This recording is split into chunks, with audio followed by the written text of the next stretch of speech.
All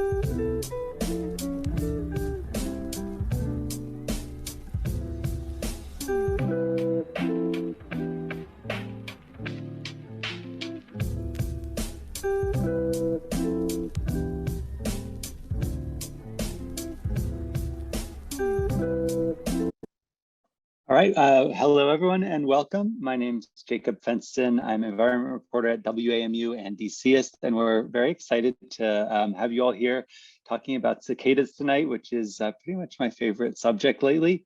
Before we get started, there are a few housekeeping notes.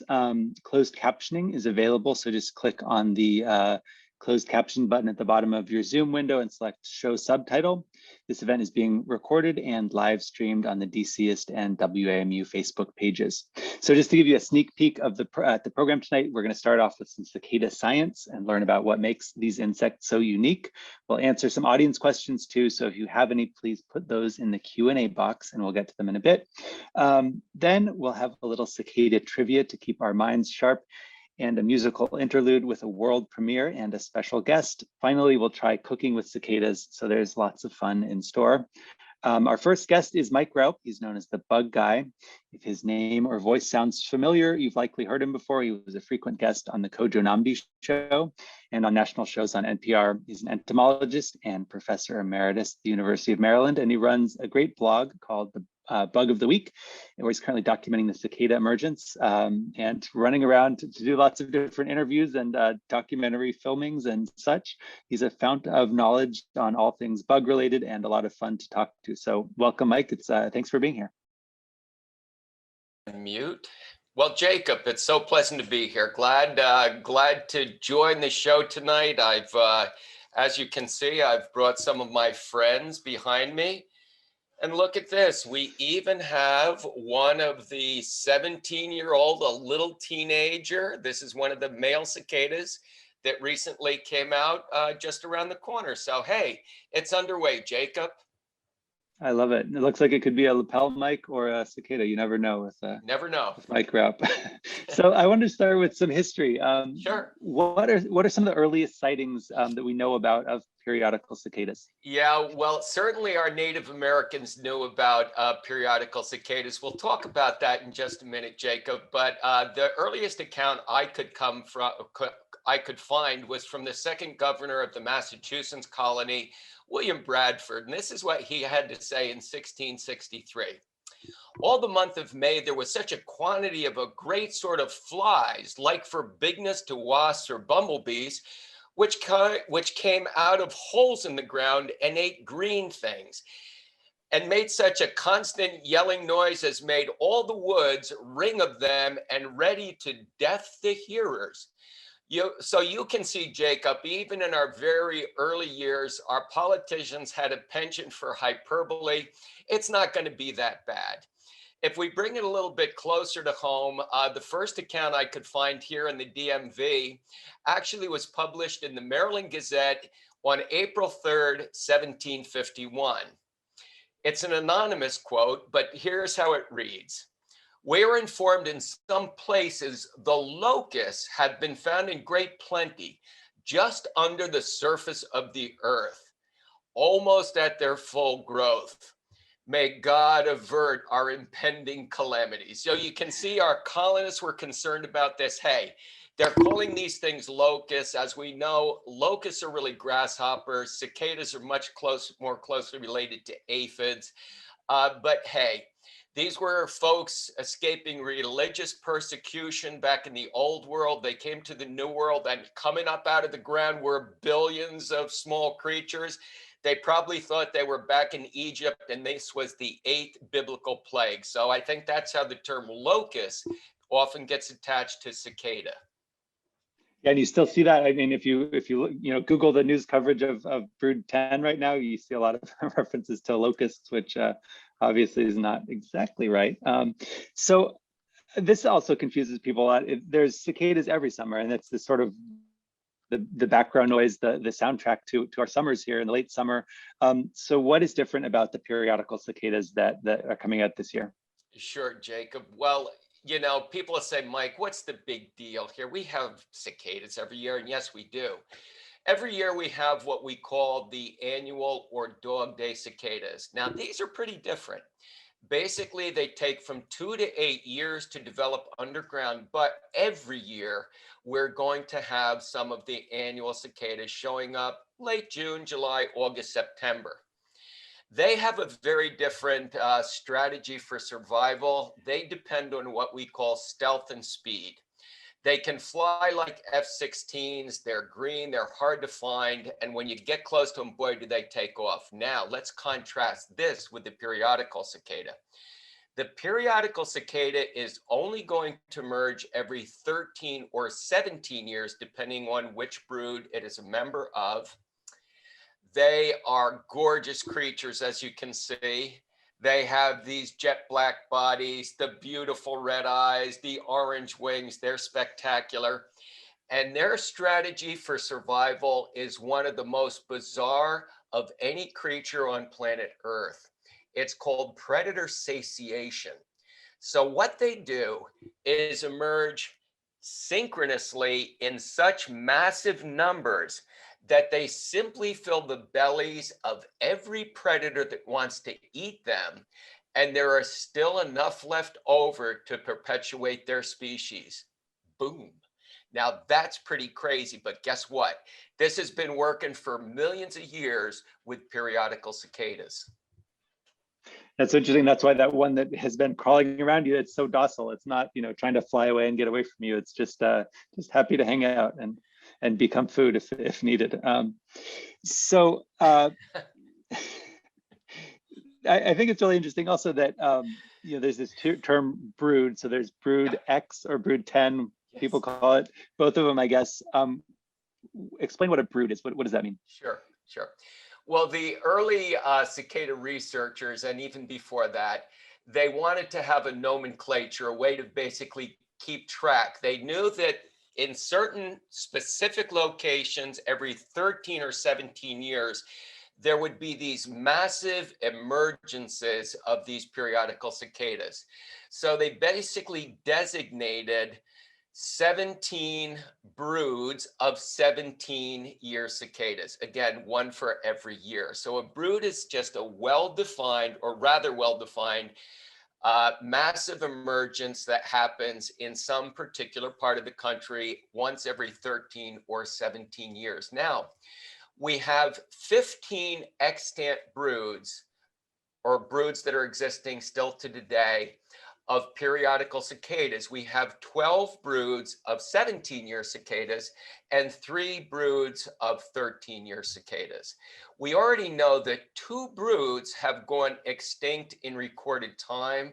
Brood 11, which used to be up in Connecticut, and brood 21 down in northern Florida. So we've already lost a couple, but right now we still have 15 broods, and at some place almost every year, there's a brood of cicadas emerging somewhere in the eastern half of the United States.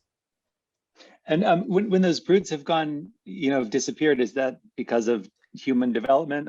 Do we know why that happens? Well, it's very likely that, of course, habitat destruction is a major factor, as it is with the global loss of biodiversity. There's no question about this, Jacob. So we think this plays a major role in this, of course.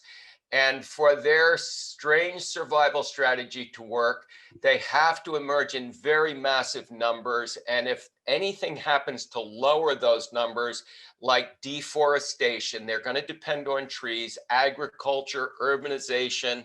Once you pave it over and cut down the trees, no more cicadas. So we believe that this, of course, has played a role in the disappearance of those 2 broods, but also in certain local populations have been extirpated of the existing broods, again, mostly due to habitat destruction.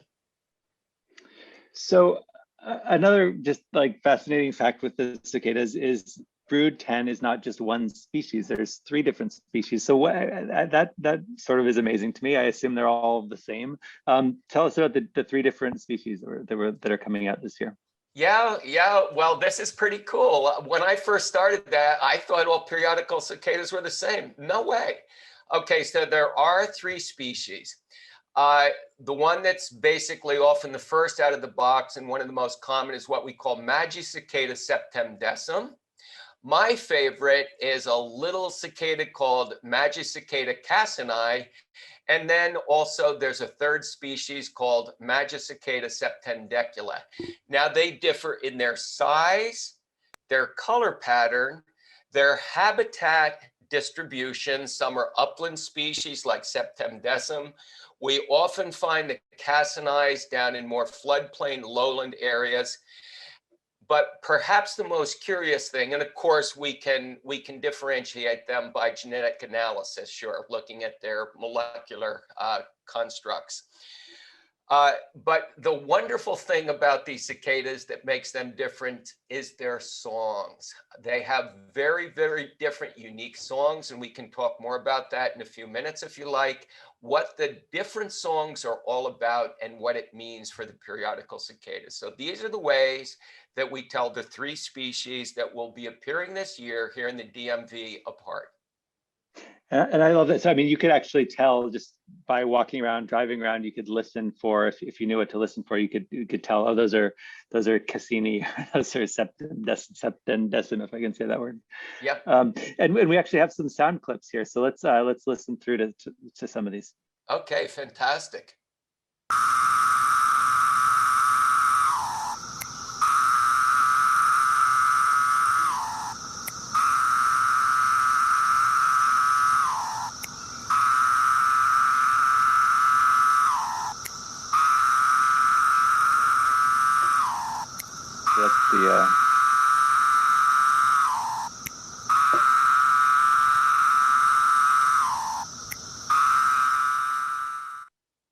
That one is called the Pharaoh cicada for obvious reasons. The call to a lot of people sounds like Pharaoh, Pharaoh. So that one's called the Pharaoh cicada. It's like bird calls.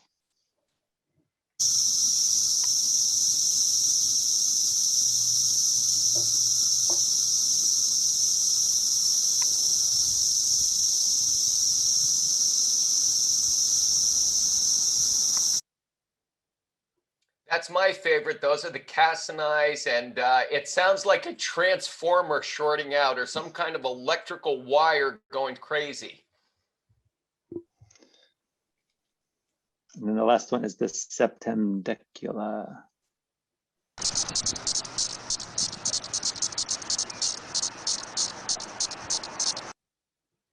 Sounds a bit like a katydid to me, or a tree cricket. So yeah, very distinctive songs.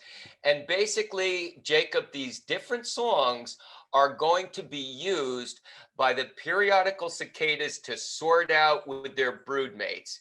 As when it comes to the mating ritual, basically all the different members of the same species must collect in the same place. So they will set up choruses to ensure that the septemdecims are over here, the cassinis are over here, and the deculas are somewhere else. So they might be sort of mixed together when they emerge and then they separate out? Absolutely, yes, because the mating is very distinct from where the eggs are going to be laid and then where the larvae will develop. So there'll be just a gamish of the different species as they're emerging to some degree. Interesting. So one of the other things I think is just so fascinating about these insects is this 17-year life cycle. So they're like most of their life, they're an adolescent. They're this little nymph underground that's tunneling around, and then for just a few weeks they're an adult, and they have this very long life cycle. It's amazing to think about our lives in comparison to their lives. Why did they evolve like this? Well, that's the million-dollar question in cicada, and part of the mystery. We have a couple reasons we believe this takes place. Number one, they have a very long life cycle. You alluded to this. We believe this is a mechanism to prevent any predator from tracking them. We all remember back to our biology courses where the predator-prey cycles, where the prey go up and the predators go up and then the prey go down and so on. I guarantee you There is no small bird, no small mammal, no fox, no skunk, no squirrel, no raccoon, no sparrow, no blue jay that lives 17 years. So by having a very long life cycle, you make it almost impossible for any creature to track your population through time. That's number one. Number two, the prime numbers. 17 years, 13 years, divisible only by themselves and the number one.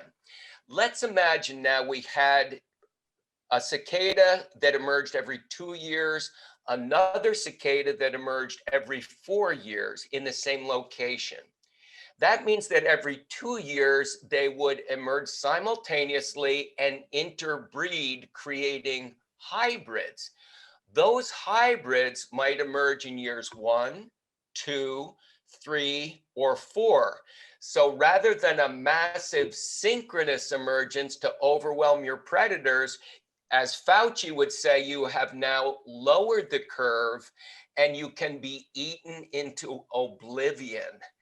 But by having a very long life cycle, prime numbers, you maintain lockstep, that synchronous emergence that's going to guarantee your survival. We do know that in some places, the 13 years will emerge in the same year as the 17 years, and they do indeed interbreed. But that only happens once every 221 years. And I guarantee you, there is no creature on this planet that lives 221 years that can track those populations. It's fascinating. They're little mathematical geniuses with tiny brains. Yeah, I was going to say they're way more advanced in math than I am, so I I respect them. Is there any other insect or creature that we know of that has a survival strategy like this? Or yeah, periodicity is not unusual. There are actually other species of periodical cicadas. There's one species in Java, another one on the Indian subcontinent, but their life cycles are only 2 and 8 years. The periodical cicada at 17 years is the longest lived juvenile stage, I believe, of any insect. It's not the longest lived insect. That record goes to actually the termite queens that can live more than 50 years. But in terms of the youth, hey, cicadas win first prize. And another thing that I think is just so amazing about them is how they synchronize and how they seem to count 17 years. So they're underground and somehow they all just know that it's time to come out. And I've been thinking about that as I've watched these exit tunnels and holes appear in the ground. Like Sure. They know when it's time. So they've been there since 2004 and they just know now is the time. So do we know how that sort of keeping track of time process works? We don't know exactly. We have several hypotheses which are cogent, I think, and make sense. Number one, remember they're feeding on the roots of trees underground, and mostly deciduous trees. In other words, trees that lose their leaves every year. Now, we know that trees must transport water and minerals to the canopy. So the roots will take up water, minerals, and transport it to the canopy of the tree for photosynthesis. And this must happen in cycles. So in the wintertime, when there are no leaves, there's no water flowing through this plumbing system, which we call xylem. But when buds break, when leaves are on trees, when photosynthesis is happening, CO2 plus H2O, there's water going up there. So perhaps that annual flux in xylem pressure or nutrients, the cicadas may simply be counting 1, 2, 3, 14, 15, 16, 17, up and out. That's one hypothesis. A second is somewhere in their tiny brains, there may simply be a molecular clock that is simply ticking away and counting 13 or 17 years. Hey, I wake up every morning at 5:30. It doesn't matter when I set that alarm, I'm waking up. We have circadian rhythms. There's no reason to believe that periodical cicadas simply have a molecular clock that they use to tick off the years with. So that's part of the mystery. That's part of the mystery, Jacob. Yeah, it's so interesting. Well, let's talk about the life cycle. We've been alluding to this, but let's sort of talk through what that very unique cycle is. What part of it are we witnessing right now? Yeah, where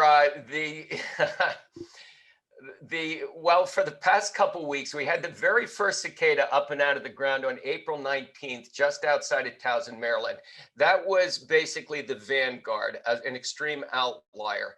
So what's happening now as we've entered May, we're beginning to get more and more reports here in the DMV and throughout the country of periodical cicadas emerging. Of course, it starts first in the south where temperatures are warmer, where soil temperatures have already hit that magical mid-60 range in Georgia, Tennessee, North Carolina. However, now we're seeing those same temperatures here. We're getting reports from Northern Virginia. On the College Park campus, cicadas are out. University Park, they're out. I was out in a yard here in Columbia, Maryland today, and there were literally hundreds of cicadas emerging and on the vegetation. So over the next 2 weeks, we'll see a crescendo, a very big outpouring of cicadas. Next week, the week after, we're going to have temperatures very soon in the 70s and 80s with some thunderstorms. This is perfect cicada weather. So by Memorial Day weekend, there will literally be thousands and millions of cicadas out. The boy band will be up in the treetops having a cicada palooza, rocking out. This is going to continue on through early June, some emergence, and then it will begin to tail off. And unfortunately and sadly, by the 4th of July, I think the cicadas will be gone here in the DMV. So it's underway. It's happening as we speak. So get ready. It's going to be a great ride. And we have a video that that you shared that's got some great footage of a cicada emerging and making its way to a tree. So let's take a look at that. And then if you could just sort of explain, like, while we're watching this, Sure. How does it go from its adulthood that we're witnessing now to reproducing? And let's watch the video and you can sort of explain. Sure. Well, 17 years ago, the parents of this particular cicada laid eggs in the tops of trees. Those eggs took several weeks to develop. They fell to the ground as the size of a grain of rice, and they've been feeding underground growing for the last 17 years. On a dark evening, anytime now, we'll see periodical cicadas emerging from their escape tunnels, which they've been building for the last month. It's going to be one of the most perilous journeys in their entire life. As they emerge from the earth, and usually this will be at dusk, this is probably a way to avoid predators, again, visually hunting predators. They have to make a perilous journey from those holes where the relative safety of the world beneath the ground. They're going to have to cross sidewalks, streets. The mortality due to human activity will be substantial as people drive their vehicles, as people mow their lawns, as people walk across grassy areas. And as dusk falls, and I hear a little music here, I think that's Beethoven. We do know that periodical cicadas love classical music. There's no doubt about it. They will make this journey, again, hoping to best predators. They will look for vertical structures. It could be a tree, it could be the size of a house, or if you stand still during an emergence, it could be you. I've been out in the landscape on evenings last night watching cicadas, and as I turned around, I noticed I had a half dozen cicadas climbing up my body so they could attach, basically shed their skins. And I think we'll see some images in just a few minutes, Jacob, of the cicadas. But a perilous time for cicadas. Predators will be picking them off as they're trying to ascend the trees and shed that skin to become adults. Carpenter ants last night were feeding on cicadas. Raccoons were feeding on cicadas. During the daytime, squirrels have been eating cicadas.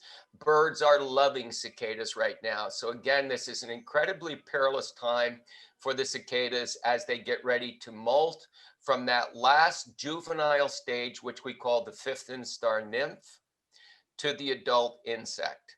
So once they've attached to the tree, they'll hang on with very sharp claws on their front legs. And then we will begin to see the exoskeleton splitting down a midline in the middle. You'll see the new adult, which we call the teneral adult, begin to basically pump itself up like Hans and Franz to escape from its old nymphal shell. It will then hang backwards over the skin or the shed skin, the shell. Finally, it will reverse, it will hang on, and then using muscular pressure, it will force hemolymph or its blood to expand the wings. This is the most beautiful stage of the cicada, in my opinion. It's just gorgeous. This process will take approximately an hour to an hour and a half, depending on temperature. And again, this will be the time that through the middle of the night and into the morning, you'll see these beautiful teneral adult cicadas on the trees. Oftentimes by morning, the cicadas will achieve their final coloration. We'll see the exoskeleton darkening to that jet black color, the bright vermilion eyes, and these yellow wings will turn orange and the membranes will remain clear. So that's the process that's underway right now throughout many parts of the country as literally billions of cicadas emerge from the ground. I think the wings inflating is just so amazing, and you can see them in the nymphs when they emerge. You can sort of see them beneath their exoskeleton. But you can see the wing buds. Yep, exactly. Yep. Very we cool. Have one more photo. We have another photo just showing sort of some of the abundance there. How many of these might there be in a particular area when they're really going out? to be bucket loads and hands full. In my backyard, underneath my maple tree right now, I've got 30 cicada holes per square foot, Jacob. If you ramp that up, that's going to translate into something north of about 1.2 or 1.3 million cicadas per acre. So there are going to be vast numbers of cicadas emerging throughout the eastern half of the United States. This is not at all unusual in terms of densities. That's amazing. Well, let's talk about the noise, because that's another thing that people remember about these. Sure. Why are they so loud?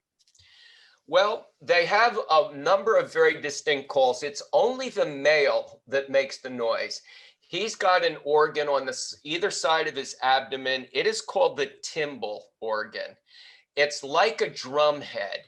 It's attached to muscles inside. Those muscles contract to basically cause a vibration, which translates into sound. Now, the male cicada's abdomen is actually hollow. It acts as a reverberation chamber to amplify that sound. So when the cicadas are in the treetops, in their chorus, the sound levels can reach 80 to 100 decibels. That's the sound of a jet aircraft flying by, or a lawnmower, or a leaf blower out in the landscape. It's really, really noisy, 100 to maybe 105 decibels. So once the males get up there, it's going to be all about romance. It's going to be a cicada palooza, and they're going to be really rocking out in the treetops. Good. Yeah, sorry. The other calls they make, they are able to make what we call an alarm call. So if a bug geek or a bird picks one up, they have a very screechy sound. Can we play the alarm call, Jacob? Yeah.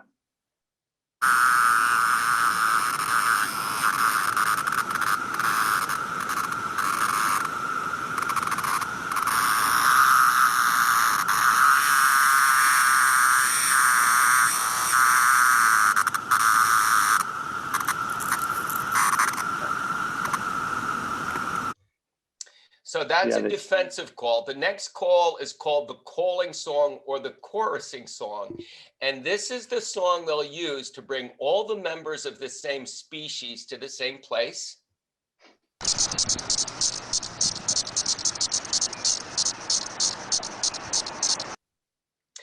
And finally, the male cicada will put on his best performance. And these are courtship calls. In other words, once everybody's assembled in the same place, eyeball to eyeball, the male cicada is going to try to convince that special someone that she should be the mother of his nymphs. He will do this with the courtship song. And this is what it sounds like.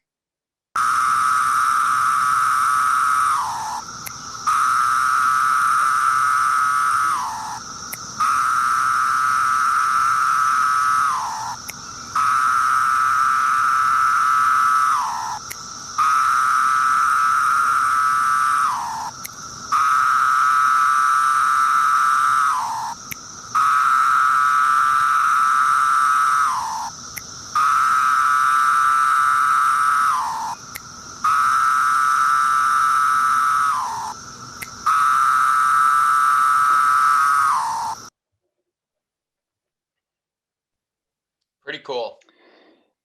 That's fun to hear the different calls. Another slide, but I'm gonna say we move on to some questions from the audience because we have a bunch coming in. That's a good idea. We're at time. We're at time. So I'm going to just start with this one because it has 3 good questions in it. Someone asked, do cicadas ever sleep? When are they the loudest? What time of night or day? And is it harmful for my dog to chow down on cicadas in the yard? Do they ever sleep? Who knows? When they're underground for 17 years, I certainly hope they're asleep and dreaming cicada dreams. Once they're up and rocking, I really don't know. What was the second one there, Jacob? When are they the loudest? Like, is there a particular They're time going of to day? be the very loudest during the warmest part of the day. Basically, the volume on the courses will build to the high point around noon, and in the hottest part of the day, the afternoon, and then they will tail off, fortunately, for nightfall. By nightfall, usually the courses are over. And finally, can your dog chow down? Yeah, but don't let him eat too many. Everything in moderation. The cicada shells are kind of refractory. In other words, hard to digest. So if they eat too many, hey, they're going to be maybe a little clogged up, and you might have a nasty surprise on one end or the other if you let them eat too many. So a couple snacks are okay, but don't let the golden eat bucket loads. And okay, we have another sort of practical question from Lynette Lander, who asks, what is your opinion of wrapping young trees against cicadas? Overkill?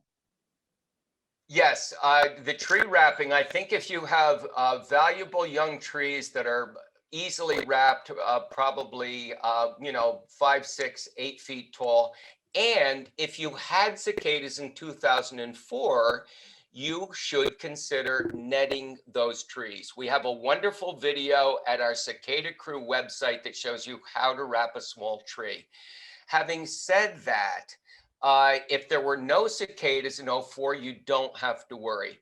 It's going to be a personal choice. I've done experiments with wrapping trees, and never, if they're wrapped correctly, I've never had a bird or a reptile get trapped in one of my traps. So there's a right way to do it. But we do have reports, if you do not wrap trees and cicada densities are high, we have confirmed reports that the cicadas will actually kill small trees. So it's a personal choice, up to you.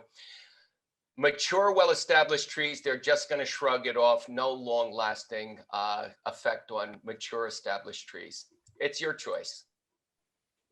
And I just wanted to say for folks who are the Cicada Crew, that's the University of Maryland Cicada Crew. If you just Google Cicada Crew UMD, you'll find the website. It has a lot of great sort of FAQs and good information. So, okay, we have one more sort of practical question. This is from a concerned gardener who says they were digging in the garden the other day and disturbed some cicadas to be, but I mean, I guess there actually are cicadas, but covered them back up and wondered if they can continue to on their journey of development if we accidentally dig them up. I think you're okay. I've dug up several cicadas with journalists just to show them what they're doing. gently place them back in the soil. They're ready to go. They'll find a new tunnel. They'll make their way out. I think you're going to be okay. This should not be a concern for you. They'll be fine. Is there a known reason why their eyes are red? Known reason. Well, many insects, again, have different kinds of pigments in their eyes. Many flies do. Basically, this is a screening pigment.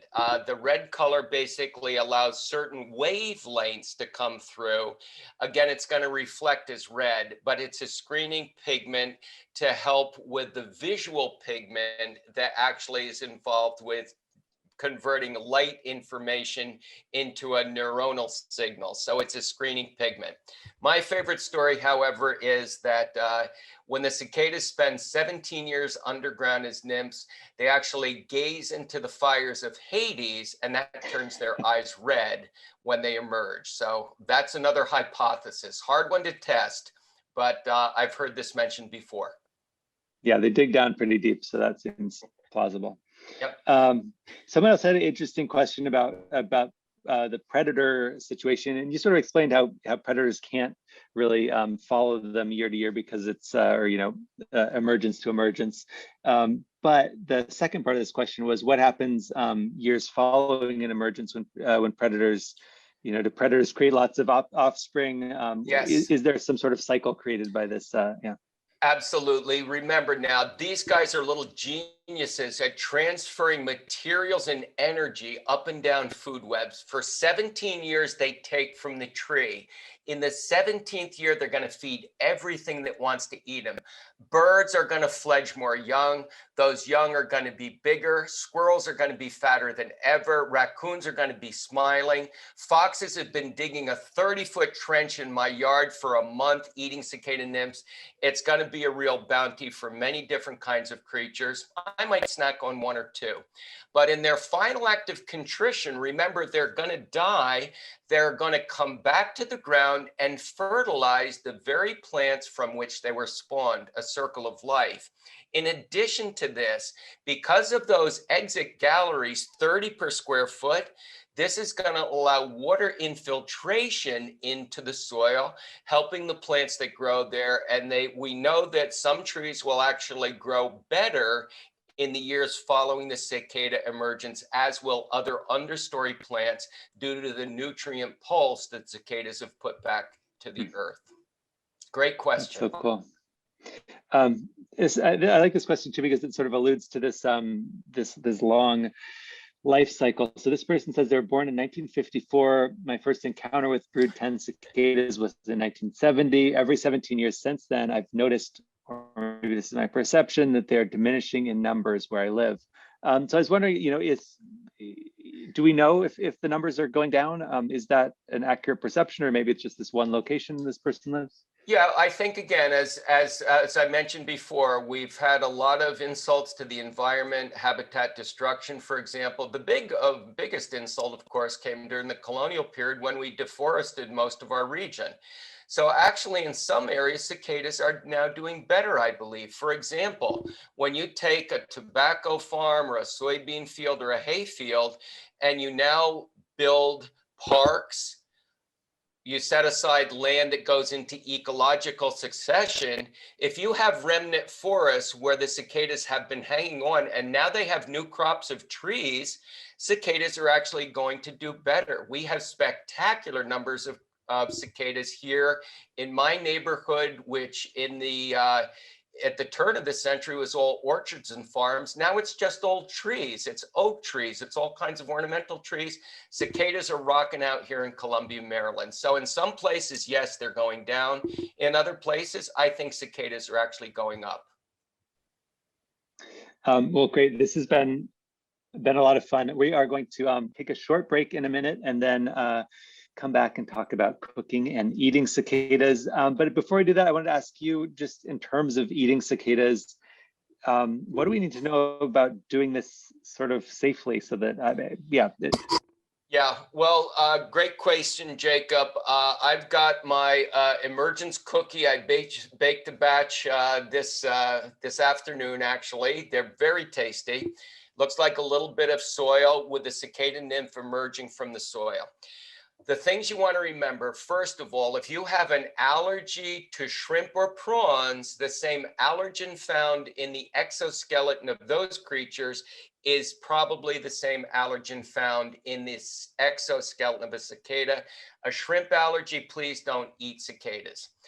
If you're going to eat cicadas, please procure them yourself, know where they came from. The other thing I would say is I'm not eating buckets of these, just as a delicacy. If you're going to snack on them, please take them and freeze them first. I always feel sorry for the lobster and the crab when they wind up in the boiling water. So let's be a little bit humane with these creatures. If you want to sample them, freeze them before you use them in your recipes. But it's a delicacy. They're very interesting to eat. I've eaten many for camera crews and things like this in a whole variety of situations. So for me, they're just a very different and unique way to experience these very unique creatures that are just fantastic. So that's kind of my take on the eating of the cicada. All right. Well, thank you so much, Mike Raupp, for joining us and talking about all this. It's really fascinating. So we are going to take a 5-minute break, and during that break, there's going to be some cicada trivia, which you were kind enough to help me with. So if you out there in the audience want to get a pen and paper and write down your answers, I will be back in a few minutes with the answers.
All right, we're back.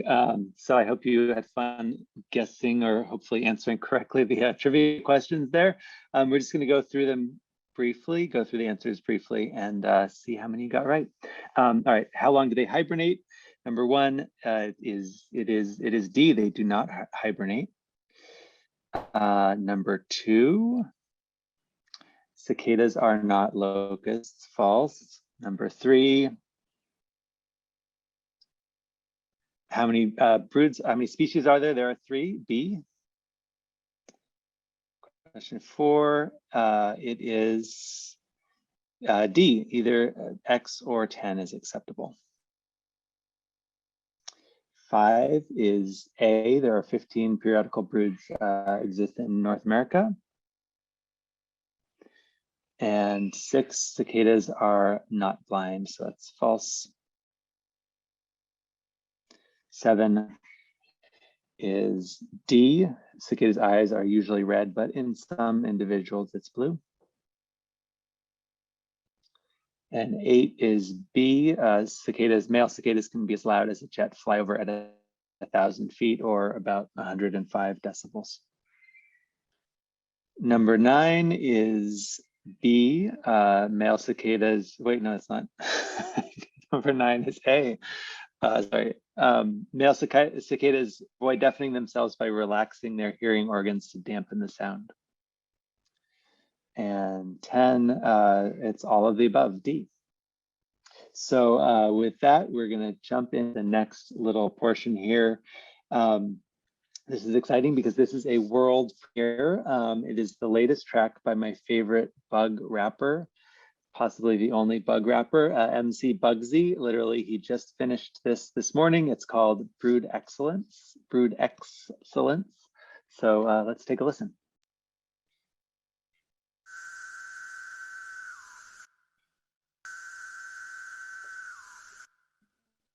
Brood X, periodical cicada, it's brood 10. Brood X, periodical cicada, it's brood 10. Brood X, periodical cicada, it's brood 10, and it's brood excellent to see you again. I've been chilling underground with my friends, sipping on root juices. 17 years as a nymph, ditching the skin for Timble's genitalia, intent like wings. Cause did I mention I sang, and we're emerging by the billions. 6 weeks disrupting these civilians. It's a fitness thing, you're witnessing predator satiation overload by dispersing in droves and get to mating. Brood X, periodical cicada, it's brood 10. Up from the underground, demanding attention. We've been irrelevant, but everything's about to change. Check out the chorus from my family, Cicada Day. Magic cicadas, the genus, 3 species beneath the with septendeculus, septendecim, the smallest Cassini. 4 to 6 weeks of my singing, ears will be ringing. Believe me, embracing the spectacle,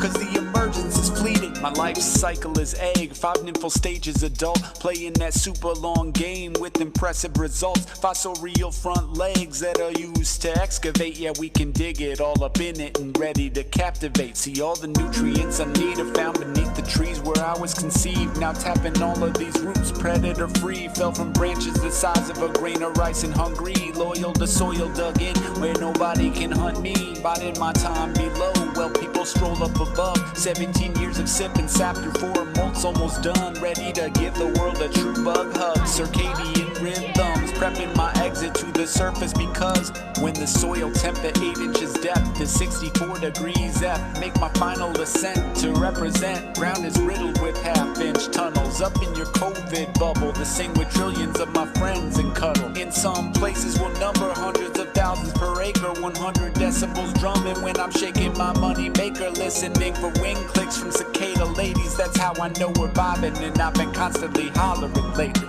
Like Pharaoh.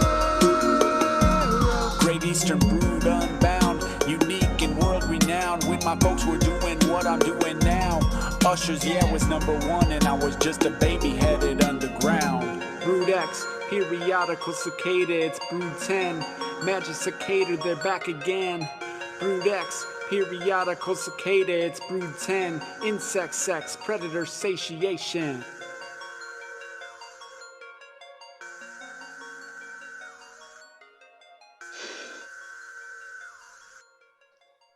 All right, that was awesome. And now we have a special guest, MC Bugsy himself.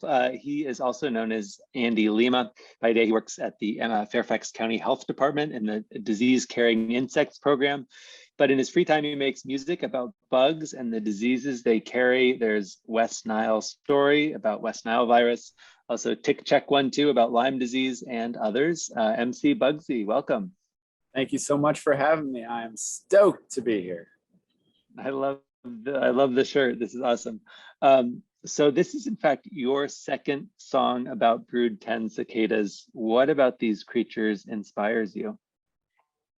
Yeah, the first was I was a part of the Brood X emergence in Bloomington, Indiana in 2004. So that's kind of how far this brood actually expands to the west as well. And that was the start of my bug rap career, if you would. And I think it's just the fact that the rest of the world gets excited about bugs for a while makes this a really special experience, because entomologists experience so much joy from the world of insects, and to have other people join in, it's really fun. This is what life is like for you every day, whereas the rest of us were just interested in bugs like once every 17 years. I love how much science you cram into this piece of music and the video, and how you don't shy away from the kind of big words with a lot of syllables. How do you do that, and I guess why? Why and how? Thanks. Yeah.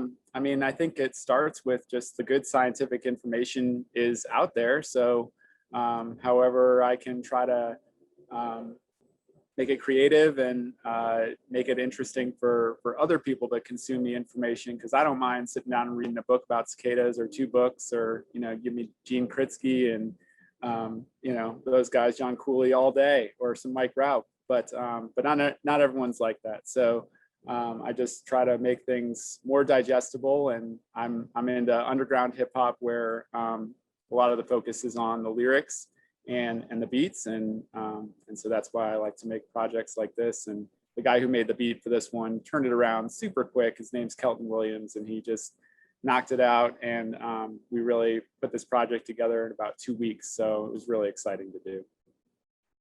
Yeah, and the lyrics do kind of get stuck in your head with this video and others that you've done. So I can see how that could, the knowledge could sort of seep into your head, even if you weren't intending to learn about cicadas biology. Well, thank you so much for joining us here. I have one last question for you, which is, have you ever tried cooking or eating with cicadas? So I'm sure as a crowd pleaser in my senior year at college in Bloomington, Indiana, when I was in the '04 brood, I probably took down some non-teneral adults, so fully formed sclerotized adults, and I wouldn't really advise others on that aspect. But I have heard that the teneral white freshly emerged ones are can be quite tasty, and I plan on trying that this year. And no doubt about it, I'm going to see what I can learn from the cooking segments here and try some on my own with my kids this year. Awesome. Well, thank you so much for sharing with us and joining us here this evening. Thank you. With that, yeah, thank you so much. We are now going to move on from learning about cicadas, singing about cicadas, rapping about cicadas, to eating them. So our next guest is Julian Fortu. He is a local chef and forager. His company, Arcadia Venture, offers foraged wild foods. So on many days, you can find him tramping through forests, hunting for morel mushrooms and ramps to sell to local restaurants and businesses. Julian is a graduate of the Culinary Institute of America in Hyde Park, New York. He's trained under renowned chefs in Copenhagen and Italy's Puglia region. But lately, he's been experimenting with cooking with cicadas, and he's here to share 2 recipes. Welcome, Julian. Hello. Awesome, and I am also going to welcome my colleague, Alexia Brown. Alexia is DCS engagement producer. She helps make events like this happen, also connects with our audience on social media and newsletters.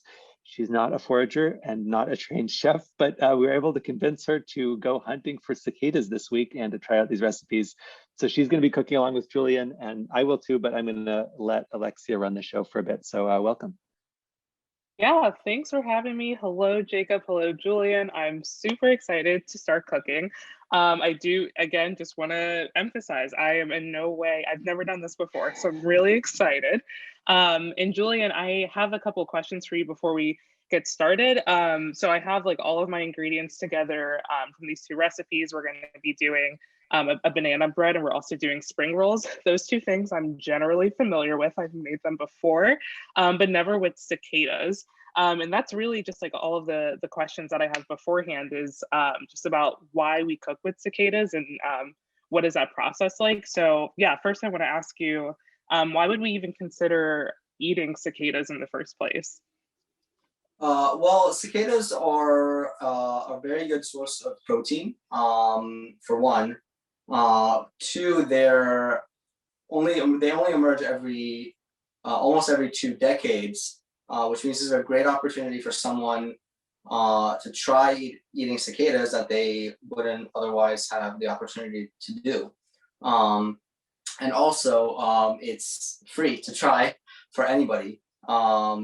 When they emerge over the next couple of weeks, they're going to be everywhere. So anybody throughout the east coast of the U.S. has the opportunity to try these. Yeah, and that was kind of the cool thing about foraging in general, but like foraging for cicadas as I was yesterday. It's just like, wow, these are just things that are out in the open and I have access to it and I can go pick it up and pick up my dinner from a tree. So it was kind of cool. So I want to ask you before we get into it, because I'm excited, I'm a little anxious. Can you kind of tell me what it's like to eat cicadas? Like what's the flavor? What's the texture? What is it all giving in that sense? Sure. So here we have some cicadas. I don't know if you can see them. I have some too. Yeah, I have some too. I'm trying to. So these have been frozen, and now they're thawed out. These are the juvenile cicadas that are just emerging right now. So cicadas usually have, they're very similar to, or they're in the same family as shrimp, and they're much smaller, and they are softer than shrimp, but they have sort of a nutty flavor. So when you cook with them, think of it like a mix between sort of like walnuts or hazelnuts, but without a lot of that, the flavor of nuts, but more so like the I guess sort of that nuttiness, like the general nuttiness, not a specific flavor of nuts. Yeah. Cool, cool. I got you. And so I like prepared these and I'm pretty sure I did it right. And but can you just go over one more time how you should prepare foraged Yeah, so I have some cicadas? prepared right now, a little bit. And I'm gonna show everybody right now how to get them. So these are the juvenile ones. The heads, the legs, and the little I guess pre-wings, because the wings are not fully formed. So what we're gonna do is we're just gonna remove the legs as best as possible. The legs are pretty hard, and they don't really break down as much when you cook with them. And they're so And tiny too, so it's like hard to grab. yeah, and the same with the wings as well, like the little wing bits. And you can see the little exoskeleton. There's the meat sort of is in there. So the main exoskeleton is still pretty soft, so we can leave that there. And then what I'm gonna do is I'm just gonna take the head off as well with the eyes. So now we have sort of like the main abdomen and then a little bit of the other part. I don't know the exact name of that, but so pretty much you just want like the soft parts, and you remove like sort of the crunchier bits off. Got it. Cool, cool, cool. Do I have to take the heads off? Is it optional? I'm like, what level of like daring can I go with this? I mean, it's optional. Technically all of it is edible. Cool. For the second recipe that we're gonna do, you don't need to take anything off because we're gonna chop it very finely. And so everything's sort of gonna mix together. But for the spring rolls, I just want to take out like the really the harder bits off. Nice. Okay, I would love to turn it over to you. I'm going to be cooking alongside. So we're going to have Julian kind of giving us the demo, taking us through it as our culinary cicada expert. If you have questions, we'll have time after the recipe to go through them. If you're cooking alongside us, please take pictures, tag us on DCS. We'd love to see it. But other than that, I'll turn it over to Julian. Okay, so the first recipe that we are going to do is the cicada spring rolls. So with that, the recipe says green onions or scallions, but what I'm going to do is I'm going to use ramps, which I foraged as well. Those are a type of wild onions, members of the onion family that grow wild around here. So I thought it'd be good to incorporate another wild ingredient into this. So what I'm going to do is I'm just going to heat up a little bit of oil in the pan, which I already have. And I'm just going to add the ramps or the green onions in the recipe. And then I think you can hear the sizzle. And we're going to add a little bit of some thinly sliced shiitake mushrooms.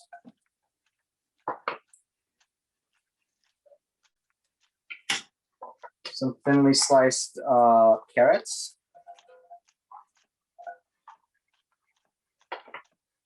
Some shredded cabbage. And we're going to let that cook down a little bit until everything is soft.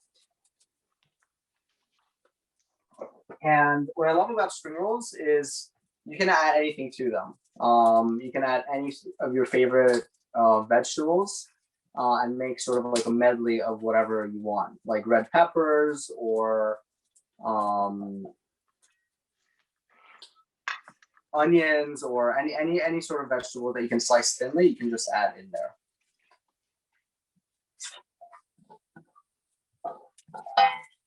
We're gonna let this cook down until it's soft. It's gonna take a couple of minutes. And while we have that cooking, we're gonna get the spring roll wrapper ready. So you can usually find these frozen in an Asian market. I like to use the mini ones. So these are very thin dough, basically.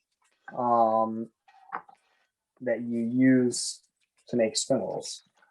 So we're going to have each one laid out sort of in a diamond shape with the two corners, one on top and one on the bottom. Cool. Okay, I've got my stuff. It's starting to saute in the pan. It's smelling good. I'm still feeling good. I'm still feeling confident.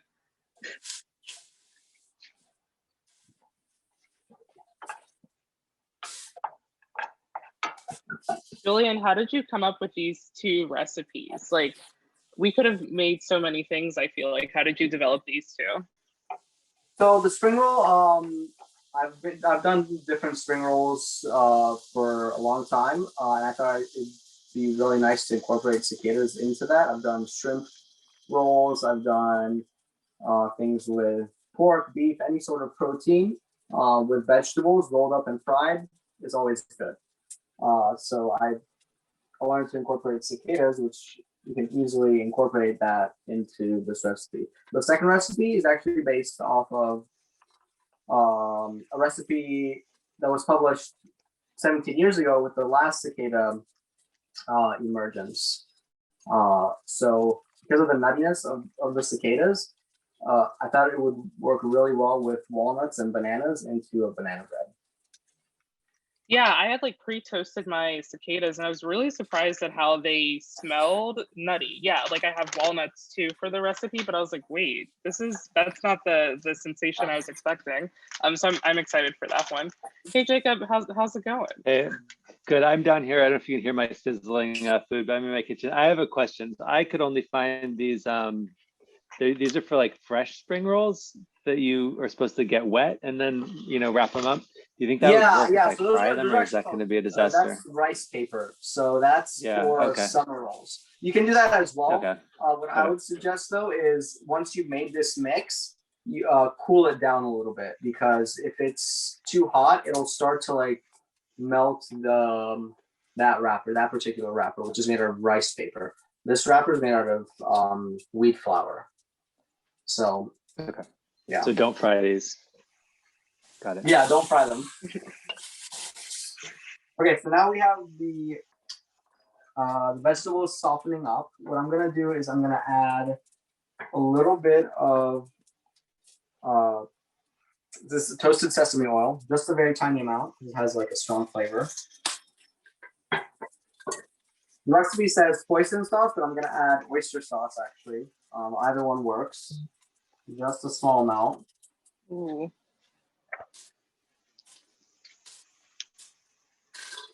Oh no.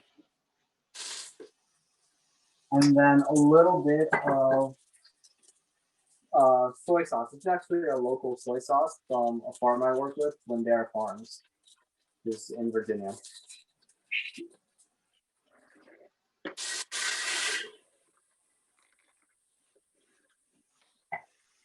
Okay, and then after you've added all that, we're gonna take it off the heat.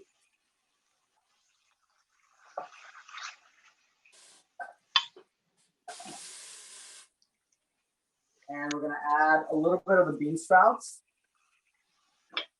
which are gonna soften from the residual heat. And then we're gonna add the cicadas. I have a couple more that I need to clean.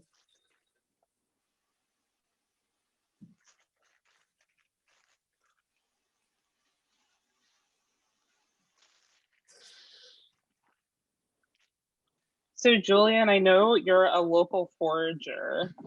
Cicadas are obviously a hot commodity right now. What are some other things that you find a lot of in our area that people could be interested in foraging? So there's a lot of different things growing right now. One of the main things, which I think everybody has at least seen, are called black locust flowers, which are sort of those dangly flowers that are that sort of look like pea flowers. Actually, I have a little bit that I can show you. There's many different trees growing around here. I'm sure people have seen these growing around. They're very aromatic and they're just wonderful to like snack on, to infuse into different things like syrup. And a lot of things that grow in springtime are there for 1 week and then they're gone for the rest of the year. So it's a great opportunity right now to get out and pick different things.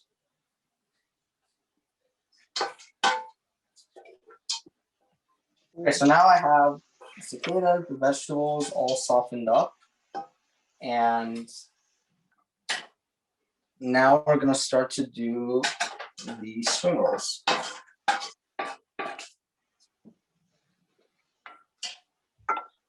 So we have our spring roll wrapper. What I'm gonna do is I'm gonna get a little bit of water and I'm gonna put some water on the edges for it to stick better when we roll it up. And then I'm gonna put a small amount of the mix.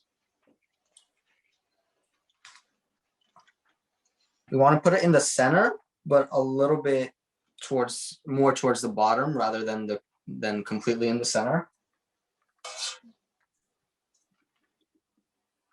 You don't want to put a lot in there, and you want to make sure that it's compact so that it rolls up nicely. And so the way we do this is we're gonna fold it over, make sure that everything's still compact. We're gonna fold the two edges in. We're gonna make sure that this is like completely squared off so that it folds nicely. Like a little envelope almost. Yeah, exactly. Yeah, it does look like a little envelope. And then we are just going to roll it up and add a little bit more on that corner. And there we have the spring roll. This one actually could have used a little bit more filling, which I will do in the next one. But there we have it. And then we will fry it. I'm going to start heating the oil and I'm going to make a couple more of these.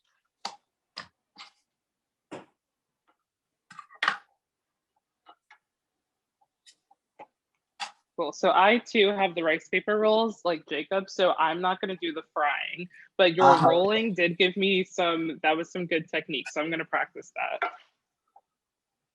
It's the same. Yeah, it's the same technique for that other paper as well.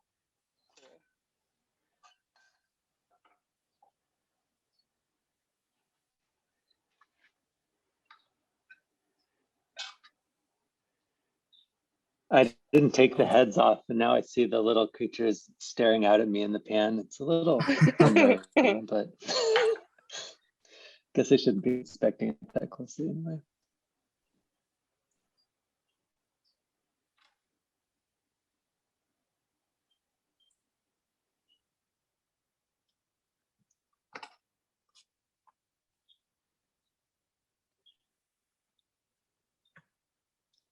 Yeah, just seeing So the little Julian, cicada. I did a roll. It's happening. nice. Thank you. There Okay, it keep is. Looks going. beautiful. We got a question about just sort of the prep of the cicadas. So did you cook those a little bit? Is that right, Julian? No, so well, we cooked them in removing the pan, but when you the fried it. cicadas were just frozen, and then thawed out again. And then once we added it to the pan, it's gonna cook a little bit, and then of course when we fry it, it's gonna cook. So you don't have to worry about it not being cooked. The oil is very hot and it'll cook everything. So you just kind of rinse them off, remove the legs, then cook them a little bit with the other ingredients. Yes. And you'll fry them in the. So let me make a couple more and then we can fry them off once the oil is hot enough.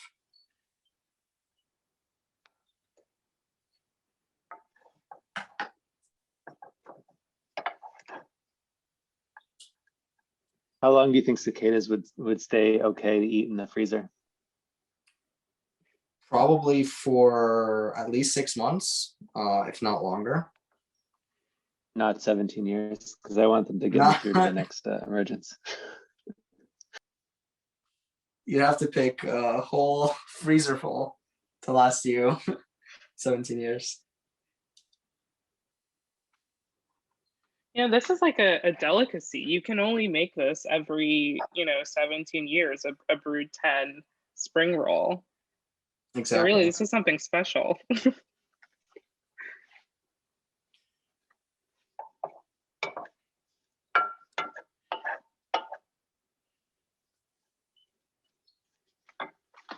Amazing.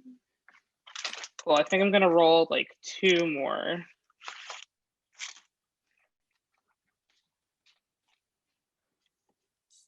Alexi, did you cool down your mixture before rolling it? It's not as cool as I would like for it to be, but not steaming. What about you? I'm trying to decide if I should risk it or not. I think I'll try it. Just risk it. We're here.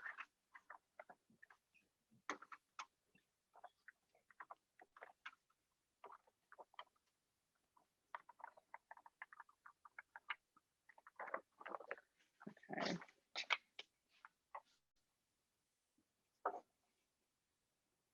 Julian, how's it going over there?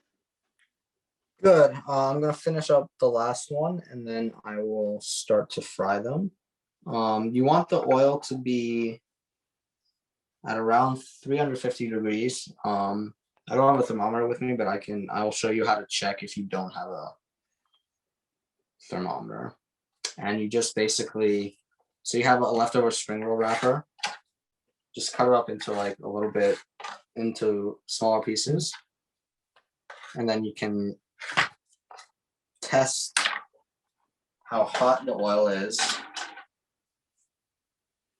by frying it. And if it starts to fry nicely, then it's ready to go.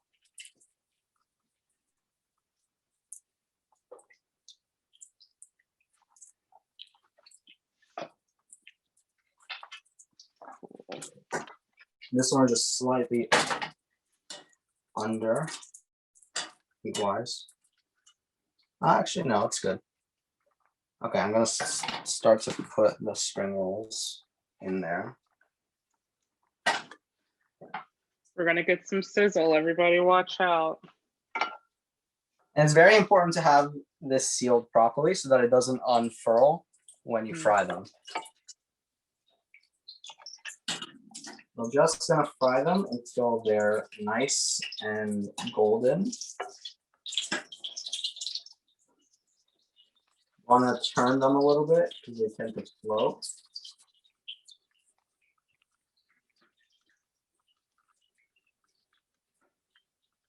And of course, be careful on all the slashing oil.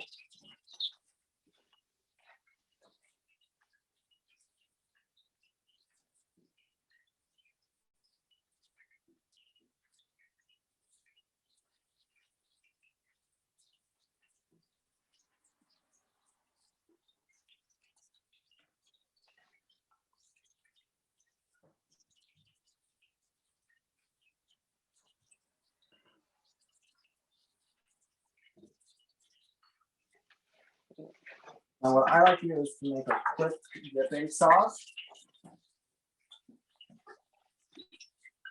with some of the ingredients that we use in making the spring roll.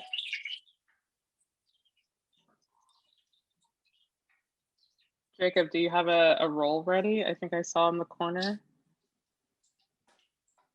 Yeah, I got one. It seems to be holding up okay. I cramped as many of those little guys as I could in there, yeah. Julian, I was gonna ask you about dipping sauce because I feel like that's the most important part.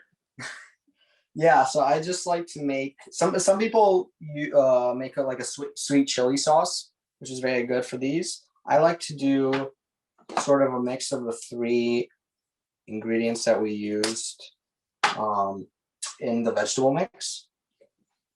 And then maybe a little bit of You can also add some of that, the leftover scallions if you have any. And I'm just gonna mix it together.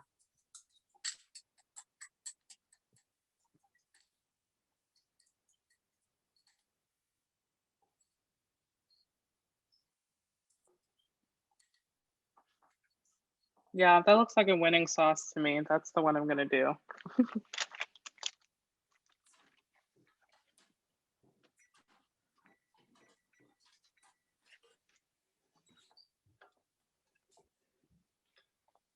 These spring rolls and the sauce. Wow, those look really good. I feel like I wanna take my first bite with all of you. Jacob, how are you doing over there?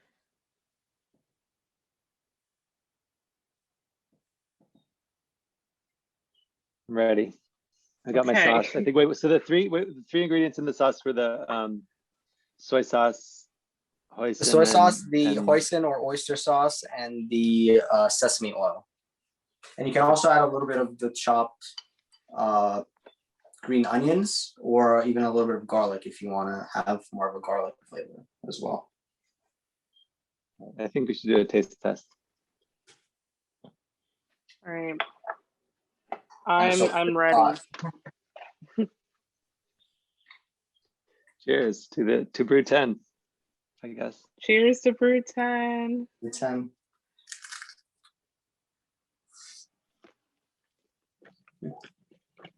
Mine are still pretty hot.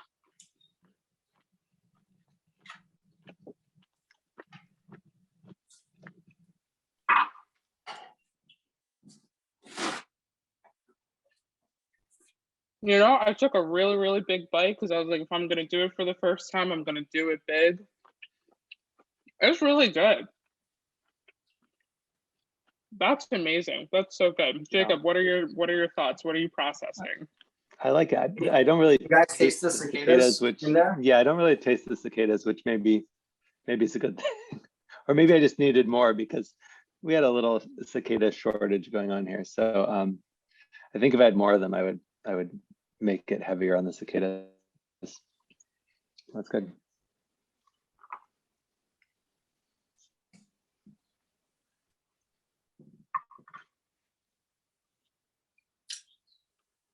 Okay. Awesome. Are we ready to do the second recipe?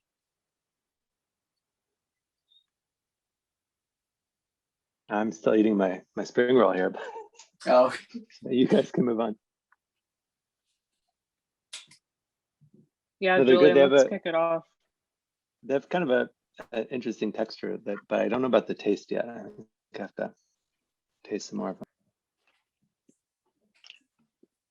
okay. So for the second recipe, is more of a dessert or a sweet recipe. What we're gonna do is we're just gonna pretty much just mix everything together. I like to mix the wet ingredients first, and then add in the dry ingredients. But you can do it the other way around, or you can just mix everything together. You just don't want to overmix it, because if you overmix it, it's going to be more dense than you want it to be. So I'm going to mix 2 really ripe bananas, pureed.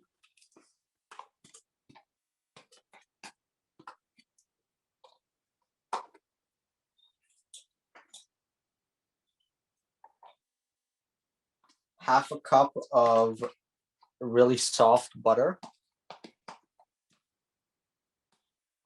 Don't use melted butter. Just soften it until it's at room temperature.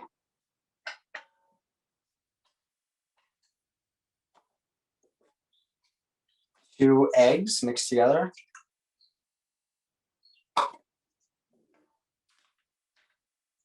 We're going to mix all that together until it's fully incorporated into each other. This is sort of the main issue with this is just to make sure that all the butter gets incorporated evenly so that you're not left with big chunks of butter.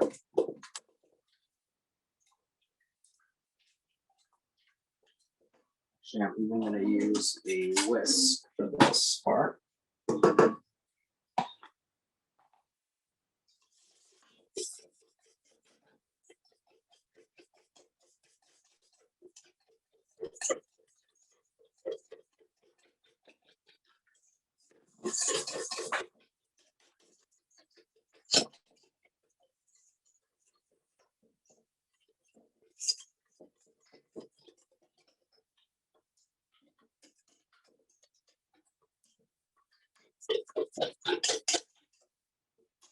Okay, so we have everything, all the wet ingredients incorporated, and then we are going to add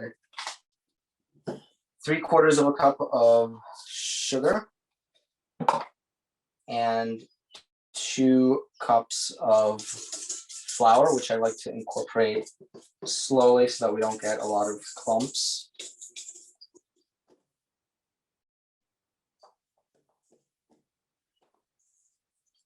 I also like to incorporate the flour slowly because sometimes the bananas are softer and have more water content, or they have less water content. So the 2 cups of flour is sort of the reference point, but you may need a little bit less or a little bit more depending on how much liquid is in the bananas. That's a great banana bread hack because I can never get that right. Thank you for that tip.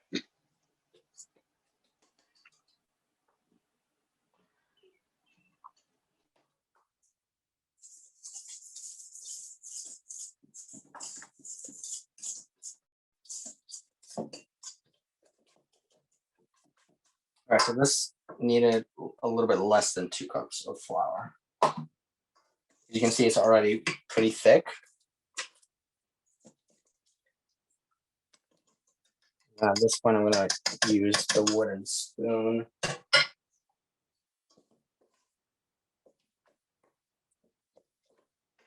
I'm going to add 1 teaspoon of baking soda.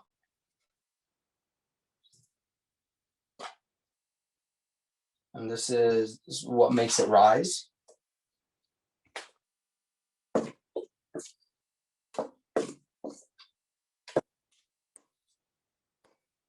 And then we're going to add the chopped walnuts and some really finely chopped cicadas. I didn't chop mine that fine, so I'm gonna have some big cicada chunks. That's fine. It can be any size.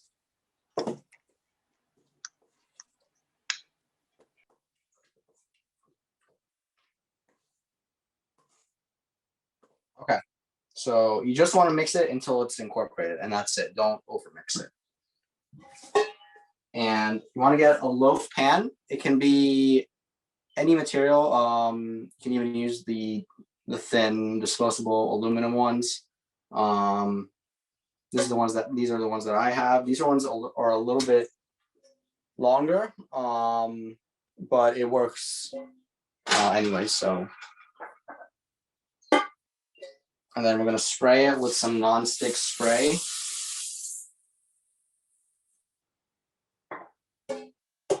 And then we're just gonna transfer the mix into this.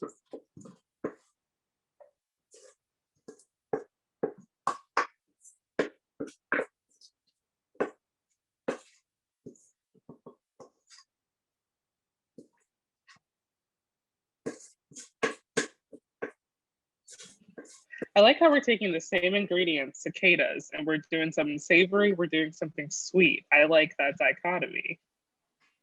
Yeah, that's sort of what I wanted to do. I wanted to show how versatile insects are. It doesn't have to be just for one thing. It can be used for many different things. I'm going to spread this out a little bit to even it out. And then we're going to tap it, flatten it out.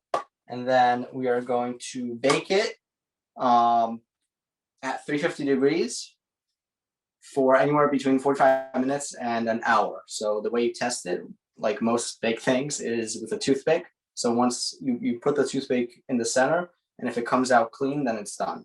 If it's still a little bit runny, leave it in for a few more minutes and then test it again.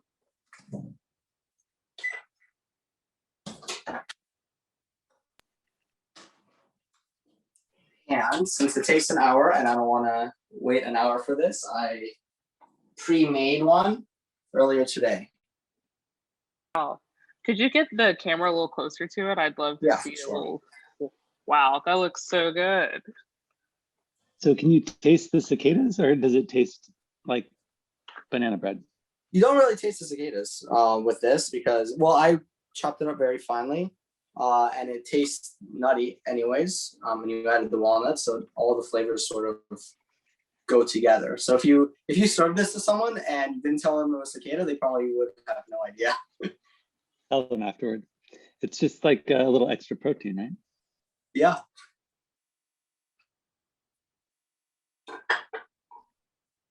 Awesome.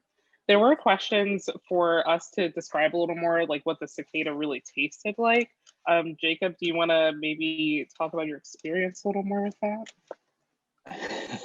I mean, I thought it was hard to tell what it actually tasted like, but I thought the texture, I mean, the texture was not disgusting. It was like, it tasted like, yeah, like a shrimp or something. I mean, not like shrimp really, but it didn't like leap out as something that you should not be eating. You know, it tasted like it belonged in the recipe. So I thought it was like pretty good, and I'm excited to try it and other things. But yeah, I don't like, does it taste nutty? Does it taste shrimpy? Does it taste like asparagus? Like, I don't know. All of the above to me. Yeah, what did you? I was actually very surprised at how easy it was to eat. Like, I was nervous, but it really, not that it didn't have a taste, I think it just doesn't have the taste you're expecting. You're expecting it to jump out, just like you said. But it was like a little bit nutty. Like, I had fried mine in some oil before we started cooking, and like that gave it like a nice, like, yeah, just like a nice toastiness to it. Yeah, I might do it again. Yeah, I might be a believer in eating cicadas. That's good. All right. Well, I think we are coming up on time here. Are there any other questions that we have? That there were some questions about like which cicadas to forage for, and I think we touched on that a little bit. But from my understanding, it's like right after they molt, when they're in that sort of tender stage is the best, and definitely before they sort of harden and become adults. Is that right, Julian? Yes, yeah, that's right. So right now, as they're starting to emerge in different spots, is the best time to get them. Usually earlier in the morning is better because they've just popped out of the ground and they're slowly making their way into the trees or onto the trees, I should say. And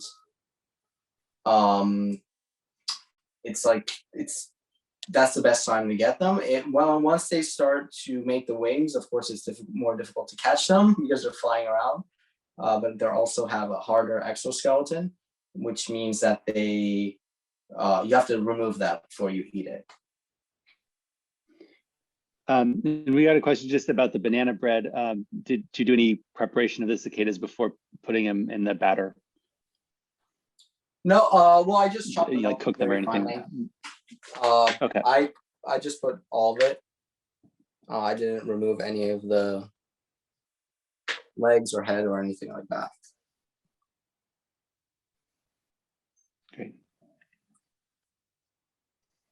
Alexi, do you see any other questions we should touch on before we close?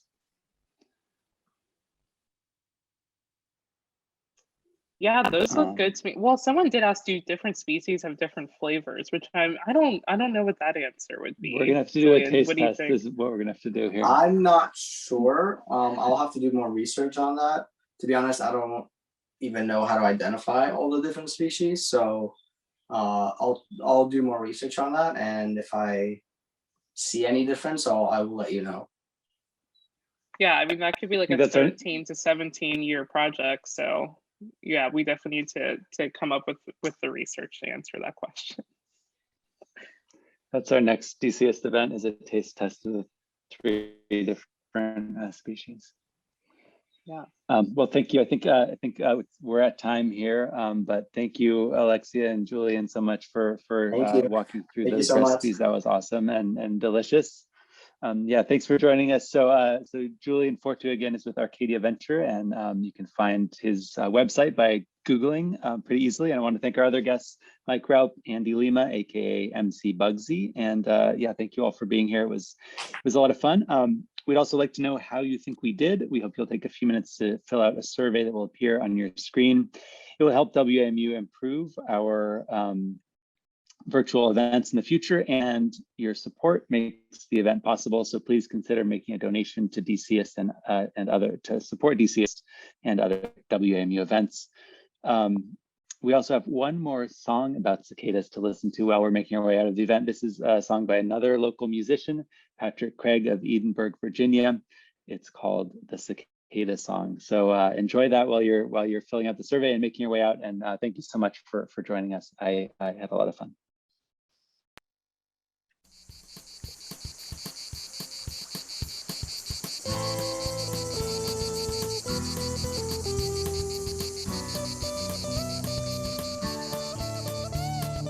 I'm gonna grow up and die, crawl out of the earth and kiss the sky. I'm gonna grow some wings and fly, fly, fly. I'm gonna grow up and die.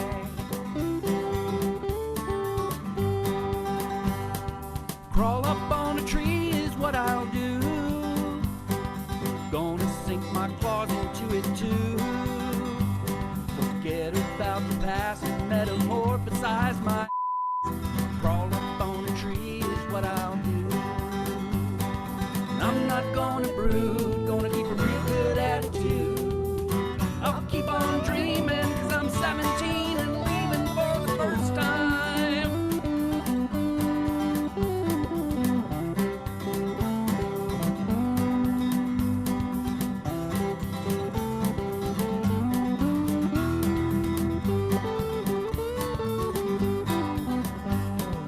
I'm gonna scream and yell to find my mate at the top of my lungs both night and day.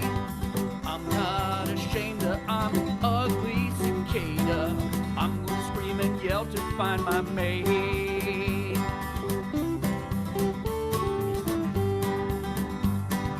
I'm gonna have some sex and die. Crawl out of the earth and kiss the sky. Plant my little legs and say goodbye, bye, bye. I'm gonna have some sex and die. But I'm not gonna